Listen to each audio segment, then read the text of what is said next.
సరే అంటే మీరు అంటే ఎప్పుడు ఆడియన్స్ని ప్రిపేర్ చేయడానికో ఏమో తెలియదు కానీ కథ ఏం పెద్దగా లేదని చెప్తారు. అది అది కథకే కదా సార్, ఏం రాసినా కథకే కదా సిచ్యువేషన్ రాసి, ఎందుకని అలా చెప్పడానికి కారణం ఏంటి? కథకి అంటే కథకి సిచ్యువేషన్స్ రాయడం ఓకే, కానీ ఇప్పుడు అనుదీప్ స్టైల్ ఎలా ఉంటుందంటే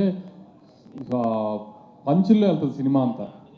జనరల్గా ఒక కామెడీ సినిమా అంటే ఇప్పుడు అనగనగా ఒక రోజు ఉంది కామెడీ సినిమా, ఒక విలేజ్లో జరిగే ఒక మనిషి కథ ఇది. దీంట్లో కూడా ఒక సినిమా ఇండస్ట్రీలో ఇది ఒక మెటా ఫిల్మ్ యాక్చువల్లీ సినిమా ఇండస్ట్రీలో జరుగుతుంది. కానీ సినిమా ఇండస్ట్రీలో అంటే ఇప్పుడు నేను ఇంతేలాగా అలాంటి సీరియస్ ఫిల్మ్ కాదు, కామెడీ ఫిల్మ్. ఒక డైరెక్టర్కి ఒక ప్రొడ్యూసర్ కూతురికి మధ్యలో జరిగే ఒక చిన్న ఫన్ టోన్లో జరిగే, so more on life incidents లాగా ఉంటుంది, ఒక కథగా ఉండదు ఇది.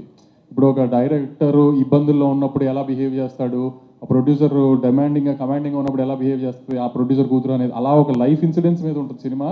సో ఆమెను ఒక కథగా ఏమీ ఉండదు.